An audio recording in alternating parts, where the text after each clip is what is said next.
बिस्मिल्लाहिर्रहमानिर्रहीम। आज का टॉपिक है कि किसी भी ट्राइंगल के तीनों एंगल्स का जो सम होता है वो 180 होता है। तो ये ट्राइंगल के बारे में एक थ्योरम है जिसकी स्टेटमेंट आपके सामने लिखी हुई है कि sum of all 3 angles of triangle is 180 degree. तो कोई भी ट्राइंगल है, चाहे छोटी है चाहे बड़ी है, उसके तीनों एंगल्स को जब आप ऐड करेंगे तो उसका आंसर हमेशा 180 आएगा। 180 से ना तो ज़्यादा आता है ना ही कम आता है, एग्जैक्ट 180 आता है। तो इसी चीज़ को आज हम प्रूव करने जा रहे हैं। तो सबसे पहले मैं एक डायग्राम बनाता हूँ ट्राइंगल की। सपोज़ हमारे पास ये एक ट्राइंगल है, इसका नाम हम रख लेते हैं। सपोज़ यहाँ पे ए है, यहाँ पे बी है और यहाँ पे सी है। तो सबसे पहले तो आप लिखें कि इस थ्योरम में हमें गिवन किया है। गिवन हमें जस्ट इतना है कि हमारे पास क्या है, एक ट्राइंगल है। एक ट्राइंगल है, उस ट्राइंगल का नाम क्या है, ए बी सी है। प्रूव हमें क्या करना है, प्रूव हमें ये करना है कि इसके जो तीनों एंगल्स हैं, एंगल ए है, एंगल बी है, एंगल सी है, इन तीनों का सम 180 है। तो आप लिखेंगे angle A plus angle B plus angle C is equal to 180 degree. Theorem को प्रूव करने के लिए हम बाज़ दफ़ा क्या करते हैं, जो डायग्राम होता है उसमें हम अपनी सहूलत के लिए कुछ इजाफा करते हैं, उस इजाफे को हम कहते हैं कंस्ट्रक्शन। तो इस थ्योरम को प्रूव करने के लिए मैं कंस्ट्रक्शन क्या करूँगा, मैं एक लाइन ड्रा करूँगा जो ए में से गुजरेगी, पास करेगी और बी सी के पैरेलल होगी। मैं एक लाइन ड्रा करूँगा जो क्या करेगी, पॉइंट ए में से गुजर के जाएगी और वो जो लाइन होगी वो किसके पैरेलल होगी, वो बी सी के पैरेलल होगी। तो ये कंस्ट्रक्शन में मैंने लिखना है। तो कंस्ट्रक्शन में आप क्या लिखेंगे, ड्रा अ लाइन। अब इस लाइन को नाम आप दे दें। तो सी तक हुआ है तो यहाँ पे लिख दें आप डी और इधर आप लिख लें ई। तो डी ई इस लाइन का नाम है। Draw line D E line passing through a. ये पॉइंट ए में से गुजरी है ना, तो इसके बाद आप लिखेंगे passing through a such that. ये लाइन किस तरह आपने ड्रा की है, सच दैट कि ये जो लाइन है डी ई, ये लाइन पैरेलल है किसके, बी सी के। तो ये लाइन आपने इस तरह ड्रा की जो ए में से गुजरी है और ये पैरेलल किसकी है, ये बी सी के पैरेलल है।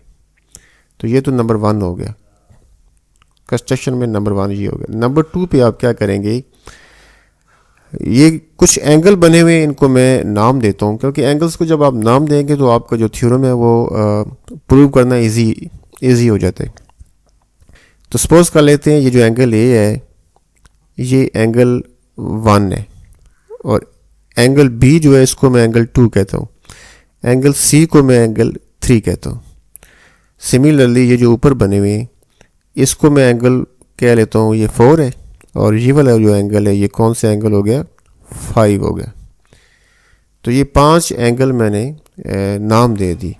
डायग्राम के अंदर मैंने पांचों एंगल्स को नाम दे दिए। तो इसका आप कंस्ट्रक्शन में लिख दें।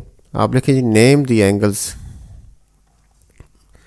नेम एंगल, कौन कौन से एंगल्स हैं, एंगल्स एंगल 1 है, एंगल 2 है, एंगल 3 है, एंगल 4 है एंड एंगल 5 है। और साथ लिख ले according to the figure. According to the figure लिखते हैं या डायग्राम लिखते हैं, अकॉर्डिंग टू दी डायग्राम, कि डायग्राम के मुताबिक हमने एंगल्स को नाम दे दिए। तो ये तो हो गया कंस्ट्रक्शन। अब इस थ्योरम को प्रूफ कैसे करेंगे, तो प्रूफ पे चलते हैं। अब प्रूफ में सबसे पहले आप लिखें कि एंगल 2 एंगल 4 के इक्वल है। ये जो एंगल 2 है ये एंगल 4 के इक्वल है। तो आप लिखेंगे angle 2 is equal to angle 4। अब ये क्यों इक्वल है, तो इसका आंसर देखें अगर आपके पास 2 लाइंस हों जो आपस में पैरेलल हों, सपोज ये 2 लाइंस हैं और ये दोनों आपस में क्या है, पैरेलल है। फर्ज करें इनको एक ऐसे तीसरी लाइन इंटरसेक्ट कर ली, ये जो इंटरसेक्ट करने वाली लाइन है इसको हम कहते हैं ट्रांसवर्सल। तो जब ये लाइन इंटरसेक्ट करती है तो पैरेलल लाइन के अंदर 4 जाविये बनते हैं। ये एंगल 1 हो गया, ये एंगल 2 हो गया, ये एंगल 3 हो गया और ये एंगल 4 हो गया। तो ये जो एंगल्स होते हैं ऑपोजिट जो होते हैं, मतलब 1 के ऑपोजिट क्या है 2 है और 3 के ऑपोजिट क्या है 4 है, इनको हम कहते हैं अल्टरनेट एंगल्स। और ये पैरेलल लाइंस के अंदर बन रहे हैं तो इसलिए इनको कहते हैं इंटरनल अल्टरनेट एंगल्स। तो अल्टरनेट एंगल्स जो होते हैं वो हमेशा क्या होते हैं, इक्वल होते हैं। यानी एंगल 1 जो होगा वो एंगल 2 के इक्वल आएगा और एंगल 3 जो होगा वो किसके इक्वल आएगा, एंगल 4 के इक्वल आएगा। तो दो पैरेलल लाइंस को जब एक लाइन इंटरसेक्ट करती है तो जो अल्टरनेट एंगल्स बनते हैं वो आपस में क्या होते हैं, इक्वल होते हैं। अब इस डायग्राम में चेक करें कि ये जो लाइन है डी ई ये किसके पैरेलल है, बी सी के। तो और दरमियान में ये वाली जो लाइन है ये क्या कर रही है, इन दोनों को इंटरसेक्ट कर रही है। इसको मैं ज़रा पूरा करके ऐसे लिख के दिखाता हूँ आपको, फिर आपको सही समझ आएगा। ये लाइन है डी ई लाइन है और यहाँ पे पॉइंट ए है और ए से ऐसे आ रहा है यहाँ पे बी है, इधर बी है, यहाँ पे बी है। अब यहाँ पे एंगल बना हुआ है 4 और इधर बना हुआ है एंगल 2। अब ज़रा ये जो बी सी है ना इसको आप आगे बढ़ा दें, इसको ऐसे लंबा कर दें, सी को भी आगे लेके जाएं और ये जो ए बी है लाइन इसको भी आप ऐसे आगे थोड़ा सा इंक्रीज़ करें, बी से आगे लेके जाएं। अब चेक करें ये सेम ये वाली डायग्राम बनती है क्योंकि डी ई और बी सी क्या हो गए पैरेलल और ये ए बी क्या कर रही है, इंटरसेक्ट कर रही है, ट्रांसवर्सल लाइन है ना ये। तो 4 और 2 कौन से एंगल्स हो गए, अल्टरनेट, लिहाजा ये क्या होंगे, आपस में इक्वल होंगे। तो इसकी रीज़न आप लिखें कि ये कौन से एंगल्स हैं जी, ये हैं इंटरनल अल्टरनेट एंगल्स, ये इसकी रीज़न आ जाएगी।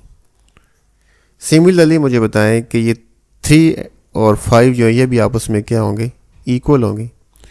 तो आप लिखेंगे सिमिलरली एंगल 3 जो है वो किसके इक्वल आ जाएगा, एंगल 5 के।